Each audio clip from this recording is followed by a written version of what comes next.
भागवत जी के 8वें स्कंद में मनवंतर की कथाओं का वर्णन मिलता है और सुखदेव जी लिखते हैं कि चौथे मनवंतर में हरिमेधा ऋषि की पत्नी हरिणी के गर्भ से भगवान ने श्री हरि के रूप में अवतार ग्रहण किया था। इसी अवतार में उन्होंने ग्राह से गजेंद्र की रक्षा की थी। तो इस कथा के अंतर्गत गजेंद्र मोक्ष स्त्रोत का वर्णन आता है, जिसकी बड़ी महिमा गाई गई है। और जितने भी वैष्णव जन हैं जिन्होंने भागवत का श्रवण किया है, उन सबको ज्ञात होगा कि गजेंद्र मोक्ष की क्या महत्ता है। तो आज हम चर्चा करेंगे गजेंद्र मोक्ष की कथा के विषय में। तो बात ऐसी है, क्षीर सागर में त्रिकूट नाम का एक बहुत ही सुंदर और श्रेष्ठ पर्वत हुआ करता था। इसकी महत्ता बहुत बताई है, क्योंकि ये दिखने में भी उतना ही खूबसूरत था और इसका विस्तार भी बहुत ही अधिक विस्तृत था।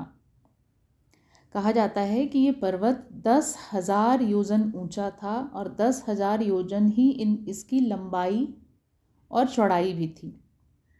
अब ज़रा सोचिए कितना विशाल पर्वत रहा होगा ये।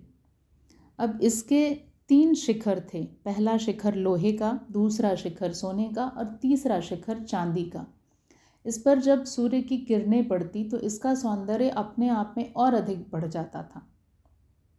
इस पर्वत की तलहटी में बड़े सारे तरह तरह के पुष्पों के वृक्ष थे, फलों के वृक्ष थे और सब प्रकार से बहुत ही सुंदर ये स्थान हुआ करता था। अब उसी स्थान पर एक गज यानी कि एक हाथी रहा करता था और उसका बड़ा विशाल परिवार था। कई सारी पत्नियां, कई सारी हथिनियां, छोटे छोटे बच्चे, पूरा भरा पूरा परिवार, संप्रदाय। और अपने क्षेत्र में उसकी बड़ी महिमा थी। कहा जाता है, सुखदेव जी ने स्वयं भागवत जी में इसका वर्णन किया है कि गजेंद्र जिस स्थान पर रहता था, उस स्थान पर रहने वाले जितने भी छोटे जीव जंतु थे, जैसे हरिण, खरगोश, गिलहरी, चिड़िया और जितने भी छोटे जीव जंतु होते हैं, वो सब बड़े ही निर्भय होकर रहते थे। क्यों? क्योंकि उन्हें भरोसा था गजेंद्र का कि अगर गजेंद्र है तो हमारा कोई भी बाल बांका नहीं कर सकता, हमें बिना किसी कारण के किसी से किसी प्रकार की प्रताड़ना नहीं मिल सकती। और इसी के विपरीत जितने भी हिंसक और विशाल पशु थे, जैसे कि सिंह, व्याघ्र और बड़े बड़े जितने खूंखार जानवर हुआ करते हैं, वो सब गजेंद्र से बहुत भयभीत रहते थे। क्योंकि गजेंद्र का व्यक्तित्व ऐसा था, भागवत जी में इसका वर्णन मिलता है कि जब वो जिस रास्ते से, जिस ओर से वो चलता था अपने काफिले के साथ, तो पूरा का पूरा एक झाड़ियों सब से भरा हुआ रास्ता, छोटे छोटे पेड़ पौधों से भरा हुआ रास्ता, वो पूरा सपाट हो जाया करता था, पूरा हाईवे बन जाता था एक तरीके से बात करें तो। और मतलब इतनी महत्ता बताई गई है कि उसका व्यक्तित्व इतना विशाल था, शरीर बहुत बलिष्ठ था और सामाजिक रूप से हर प्रकार से वो बहुत बलवान और सक्षम था। उसको अपने ऊपर आत्मविश्वास भी बहुत था।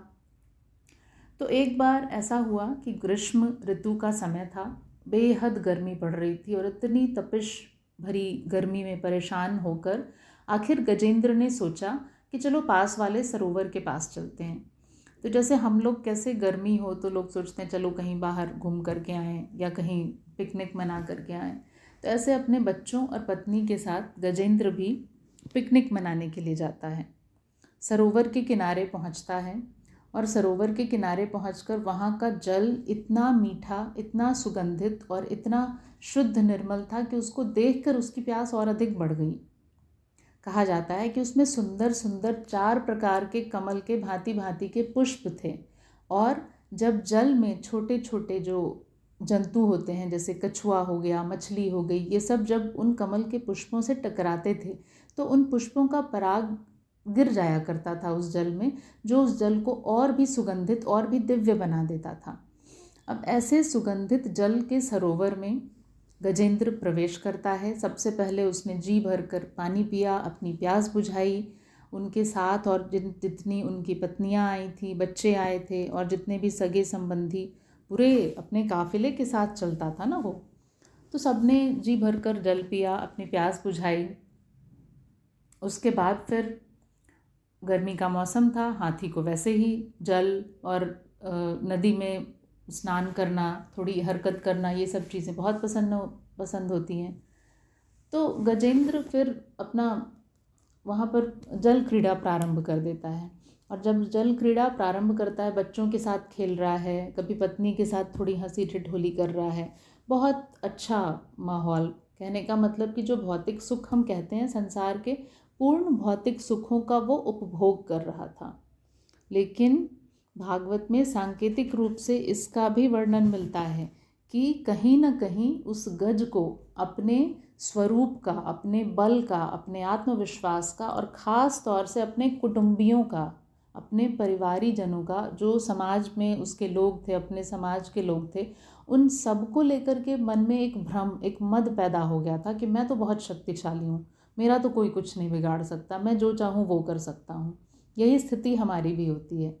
बार बार ये उल्लेख किया गया है और आचार्यों के मुख से बार बार इस चीज़ का वर्णन किया गया है कि गजेंद्र मोक्ष की कथा वास्तव में किसी हाथी की कथा है ही नहीं। गजेंद्र मोक्ष की कथा हम सभी गृहस्थ मानवों की है। इसलिए हम सबको बार बार इसका श्रवण करना चाहिए और इसका जो संदेश है उसको भी समझने का भरसक प्रयत्न करना चाहिए। तो अब हाथी को मद हो गया, वो उन्मत्त था बिल्कुल, अपनी पत्नी बच्चों के साथ पारिवारिक आनंद उठा रहा था और एक प्रकार से पूरे मद में खोया हुआ था कि मेरा तो कोई कुछ नहीं बिगाड़ सकता। यही स्थिति होती है जब सब कुछ अच्छा चल रहा होता है हमारे जीवन में, तो हमें भी लगता है कि हम तो इस धरती के राजा हैं। मेरी पत्नी, मेरा पति, मेरे माता, मेरे पिता, मेरे बच्चे, मेरा मित्र। पर जैसे ही समय का चक्र बिगड़ता है, जैसे ही आपके ऊपर कोई विपत्ति आ जाए छोटी सी भी, और वही वो समय होता है जबकि आपको लोगों की पहचान होना शुरू हो जाती है।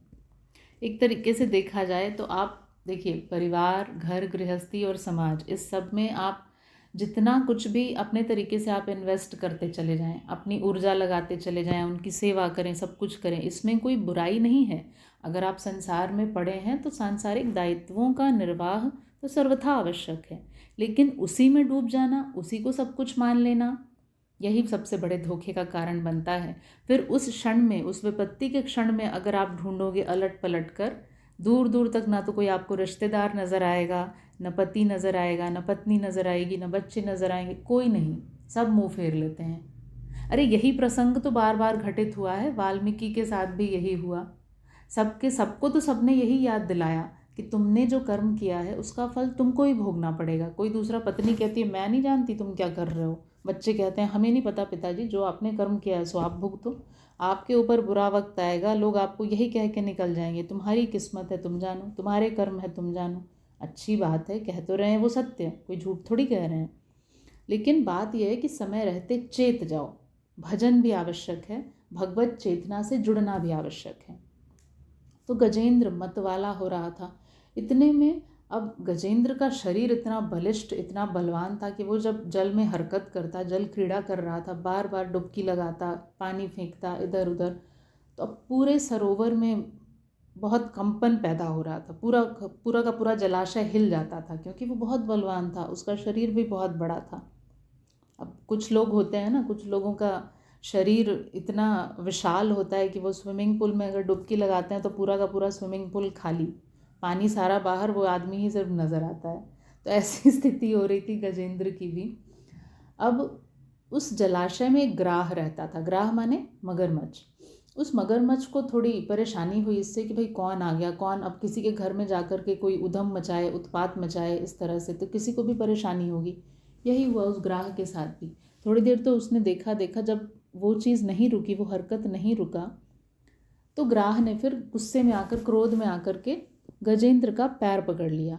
जब पैर पकड़ा तो आभास तो उस क्षण ही हो गया था गजेंद्र को कि किसी जंतु ने मेरा पैर पकड़ लिया है, लेकिन उसने ध्यान नहीं दिया। उसने सोचा शायद कोई मछली होगी, शायद कोई जानवर होगा, कोई जलीय जंतु होगा, वो मेरा क्या बिगाड़ लेगा। ऐसा ही होता है जब जब भगवान हमको सबसे पहले चेताने की कोशिश करते हैं, चेतावनी देते हैं अपने तरीके से, अव्यक्त तरीके से या व्यक्त तरीके से, हम उसको स्वीकार ही नहीं करते, हम उसको अनदेखा करते रहते हैं जब तक कि आपका छप्पर पूरा ना फट जाए। आप मानते ही नहीं कि भाई वास्तव में कोई आपका नहीं है। तो यही हुआ गजेंद्र का भी। वो आराम से अपनी मस्ती में लगा रहा, उसने कुछ ध्यान ही नहीं दिया। अब मगरमच्छ जो था वो अपनी पकड़ बढ़ा रहा है, अपने दांत ज़्यादा पैने तरीके से चुभ हो रहा है। तब गजेंद्र को दर्द होना शुरू हुआ। तब उसने अपने पैर को हिला करके झाड़ने की कोशिश की कि भाई जो जीव जंतु होगा छूट जाएगा, पर ये तो खुद मगरमच्छ भी विशाल था, नहीं छूटा। तब उसने अपनी पत्नियों और बच्चों से कहा कि लगता है किसी जंतु ने मेरे पैर को पकड़ लिया है, मैं निकल नहीं पा रहा हूँ पानी से बाहर, मेरी सहायता करो। तो पत्नियों ने कहा ठीक है, सहायता करते हैं। सूंड में ला करके खींचने का बहुत प्रयास किया। जितने इनके कुटुंबी थे, पत्नी थी और बच्चे थे, सब ने बहुत प्रयास किया कि चलो हम इनको बाहर निकाल लें। लेकिन मगरमच्छ भी अपने आप में बहुत मजबूत था, बहुत शक्तिशाली था, नहीं निकल पाया। अंत में थोड़े समय तक प्रयास करने के बाद धीरे धीरे, अब इतनी सारी पत्नियां थीं गजेंद्र की, लेकिन गजेंद्र ने ये देखा कि धीरे धीरे करके पहले पत्नियां चली गईं, पहले बच्चे चले गए उनके, कि भाई पिताजी अब आपका तो कोई ठिकाना हमको नहीं दिख रहा कि आप कब निकलोगे कब नहीं, हम कब तक यहीं खड़े रहें, अब हमें घर जाना है। बच्चे तो खेलते कूदते निकल गए, पत्नियां भी एक एक करके निकलती चली गईं। स्वामी, आप हमारे स्वामी हैं, आपका साथ देना है हमें, हमको मालूम है कि हमको आपका साथ देना चाहिए, लेकिन कब तक? अगर आपका शरीर यहीं जल में पड़ा पड़ा आपके प्राण निकल जाएंगे तो हम थोड़ी आपके साथ अपने प्राण दे देंगे। आपके कर्म है, आप जानो। वही देखो आ गई ना बात, आपके कर्म है आप जानो, आपकी किस्मत है आप जानो, आपने कुछ किया होगा पीछे तो आप भुगतो। अब गजेंद्र निरुत्तर हो गया, कोई उत्तर भी नहीं था। उसने कहा ठीक है, जैसी तुम्हारी इच्छा। धीरे धीरे करके पत्नियां भी चली गई, बच्चे भी चले गए, जितने कुटुंबी, जितने इनके सहयोगी थे सब चले गए। सरोवर का तट वीरान हो गया। अब वहाँ केवल गजेंद्र है और वो ग्राह है। गजेंद्र और ग्राह के बीच में भयानक युद्ध शुरू हो गया। पहले तो गजेंद्र ने अब सोचा कि अच्छा, इसको भी ज़रा पता पड़ाऊँ कि किसका किससे पाला पड़ा है तुम्हारा। हमें सबसे पहले अपना अभिमान होता है ना, अपनी शक्ति, अपनी बुद्धिमानी, अपना ज्ञान, हम कर लेंगे, कोई नहीं कर रहा तो क्या हुआ, हम कर लेंगे, वाह कर लो। यही हुआ गजेंद्र के साथ भी। उसने भी पूरा बल लगाया और सोच लिया कि कोई मदद नहीं कर रहा, ठीक है सब चले गए, मैं तो खुद इतना बलवान हूँ, मुझे किसकी सहायता चाहिए। और ऐसा सोच करके उसने पूरा भरसक प्रयत्न करना शुरू किया कि मैं इसको पराजित कर दूंगा।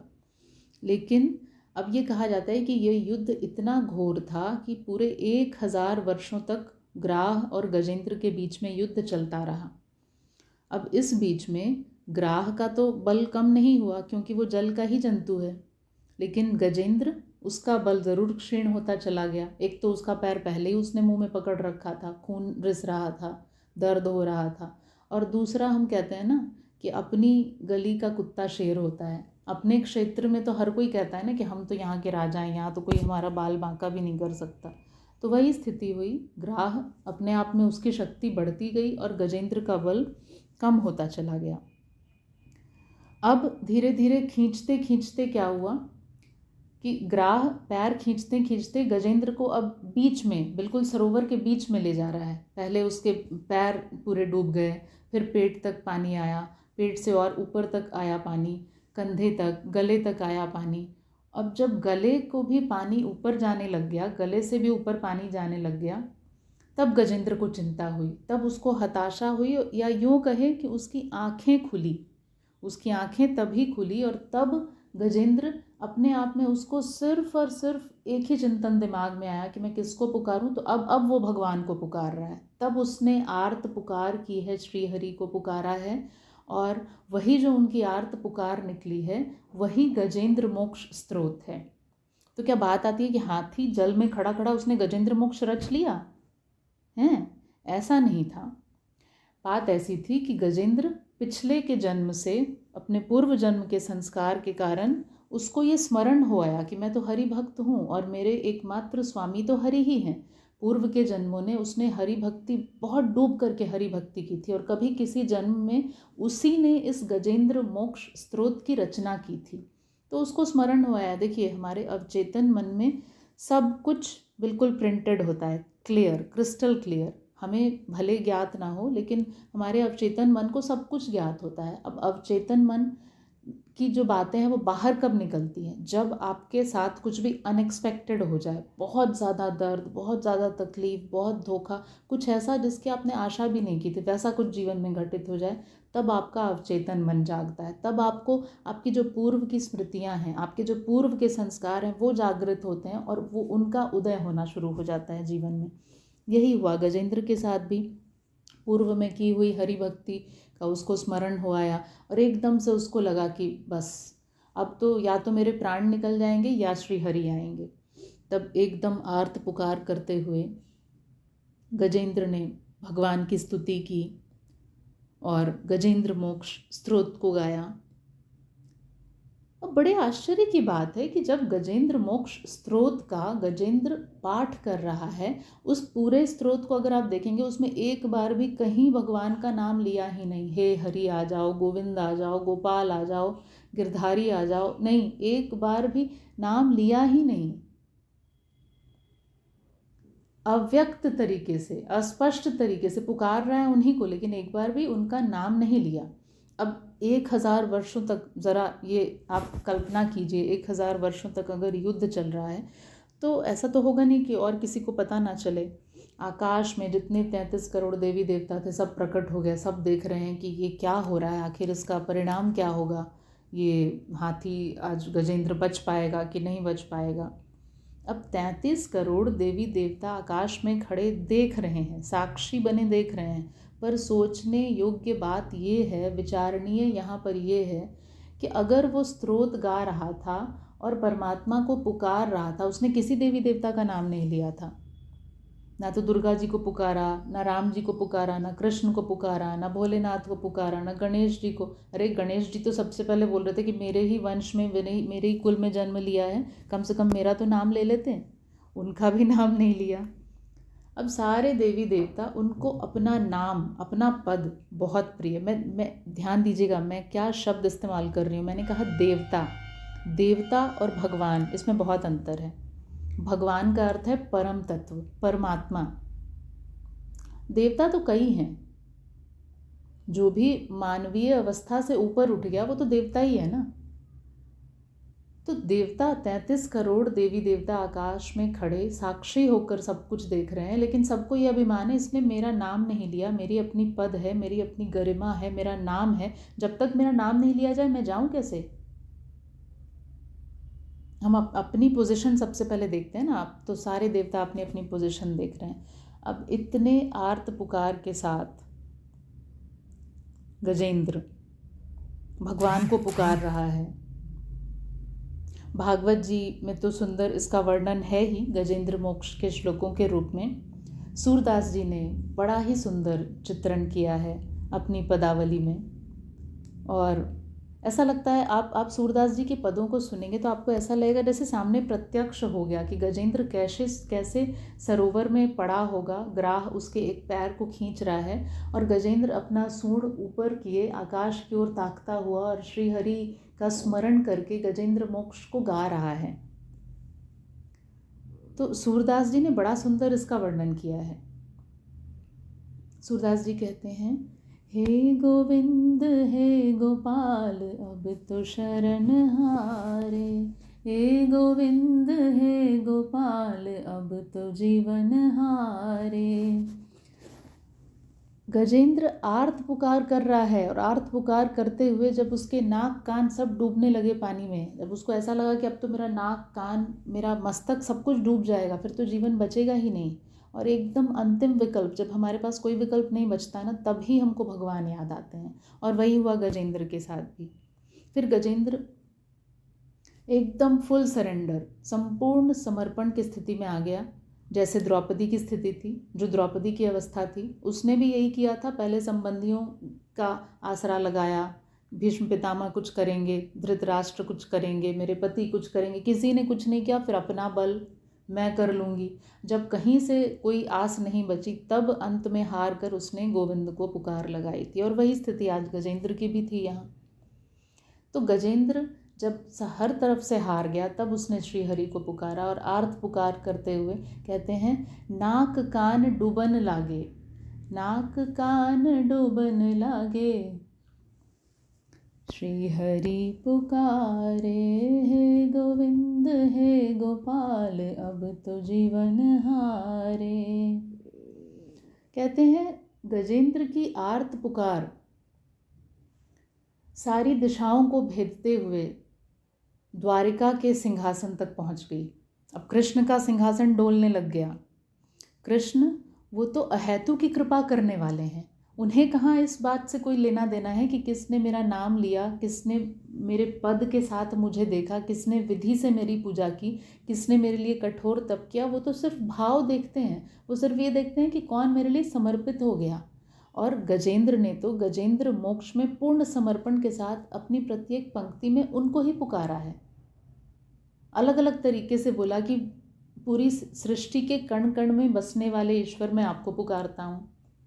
कभी कह रहे हैं कि हर एक प्राणी, हर एक जंतु के हृदय में निवास करने वाले जो परमात्मा है मैं उनको पुकारता हूँ। तो ये तो श्रीहरि ही है, परम तत्व तो श्रीहरि ही है। उन्होंने कहा नहीं, बाकी सारे देवी देवता बैठे हैं, बैठे रहें, लेकिन मैं बैठा नहीं रह सकता, क्योंकि वो पूरी तरह से समर्पण माने मुझ पर आश्रित हो चुका है कि हे नाथ, अब या तो आप मेरा जीवन बचाएंगे या मेरे प्राण जाएंगे। जब ऐसी स्थिति हो गई तब श्री कृष्ण द्वारिका के सिंहासन को त्याग कर उठते हैं और न वस्त्रों का ध्यान है, न आभूषण का ध्यान है, न कोई तैयारी की, न कुछ, बस नंगे पैर दौड़ते चले जा रहे हैं। गरुड़ सबसे पहले तैयार हो गया, जो उनका वाहन है, कि क्या हुआ, कहाँ जाने की तैयारी हो रही है। अब आप जो घर का मालिक है वो बाहर निकलने की तैयारी करे तो सबसे पहले ड्राइवर उठ के खड़ा होता है ना कि कहाँ जाना है भाई, जल्दबाजी में, चलो मैं जल्दी गाड़ी निकालूँ। गरुड़ तैयार हो गए, कुछ भी नहीं, बस भागते भागते ही एक शब्द यही कहा, गजेंद्र को बचाना है, जल्दी चलो। गरुड़ की गति, कहा जाता है कि गरुड़ जी की गति मन की गति से भी तीव्र है, इतना तेज चलने वाला इनका वाहन। और आज श्री कृष्ण को गरुड़ की रफ्तार भी बहुत धीमी लग रही है। वो गरुड़ को डांट लगा रहे हैं, कह रहे हैं तुम तेज नहीं चल सकते, तेज चलो, मुझे गजेंद्र के प्राण बचाने हैं। तो इस प्रकार श्रीहरि पहुंचते हैं सरोवर के किनारे, और जैसे ही चतुर्भुज स्वरूप में श्रीहरि प्रकट होते हैं, दूर से गरुड़ का वाहन आता हुआ गजेंद्र देख पाता है, तो गजेंद्र के चेहरे पे जैसे चमक आ जाती है, उसको एक आस लग जाती है कि अरे मैंने पुकारा और भगवान आ गए। उसको कुछ नहीं सूझा कि मैं क्या करूं क्या नहीं करूं। तो बस पैर तो पहले ही मगरमच्छ ने पकड़ रखा था, उसने अपनी सूंड से सरोवर में ही खिले हुए कमल को तोड़ा और वो कमल लेकर श्रीहरि के सामने ऐसे उनके सामने करके, और उसके बाद उनकी स्तुति करने लगता है कि हे नाथ, आप आ गए, मैं आपको पुकार रहा था, आप आ गए। भगवान भक्त की इस पुकार को सुनकर निश्चित आते हैं। आपकी पुकार में वो समर्पण हो, वो श्रद्धा हो, वो विश्वास हो, तो कैसी भी विषम से विषम परिस्थिति में आप पड़े हो, भगवान आते ही हैं। इस प्रकार श्रीहरि ने गजेंद्र और ग्राह दोनों को पहले तो खींच करके बाहर निकाला, और उसके बाद आकाश में खड़े सभी देवी देवताओं के देखते ही देखते उन्होंने ग्राह के मुख को फाड़ करके और उसका वध कर दिया। और उसके बाद गजेंद्र को सशरीर अपने गोद में उठाकर, सोचिए उस हाथी का सौभाग्य, सोचिए श्रीहरि विष्णु उसे अपनी गोद में उठाकर अपने कलेजे से लगा करके और गरुड़ पर बैठ करके उसको अपने धाम बैकुंठ लेकर के चले गए। लोग कहते हैं मरो पहले, फिर तुम्हारी आत्मा का ब्यौरा निकलेगा, बही खाता देखेंगे, कितना पाप कितना पुण्य, मुक्त हुए, नहीं, कुछ नहीं, सब किनारे, कोई प्रोसेस नहीं, कुछ भी नहीं, सारा प्रोसेस खत्म। श्रीहरि ने कहा तुम सीधे अब मेरे धाम जाओगे, ना कोई मरने की ज़रूरत है, ना तुम्हारे आत्मा का लेखा जोखा, कुछ नहीं, सशरीर उनको पहुंचा दिया वैकुंठ। तो इस कथा की महिमा बहुत अधिक है, और इस कथा को हर एक गृहस्थ को सुनना चाहिए, और मैं तो कहूँगी बारंबार सुनना चाहिए, कि आपको ये ध्यान होता रहे कि आप इस संसार में तो ज़रूर रह रहे हैं, सांसारिक गतिविधियाँ कर रहे हैं, सांसारिक रिश्तों का निर्वाह कर रहे हैं, करिए, कोई भी समस्या नहीं है, लेकिन हमेशा याद रखिए कि आपकी गति या दुर्गति वो किसके हाथ में है।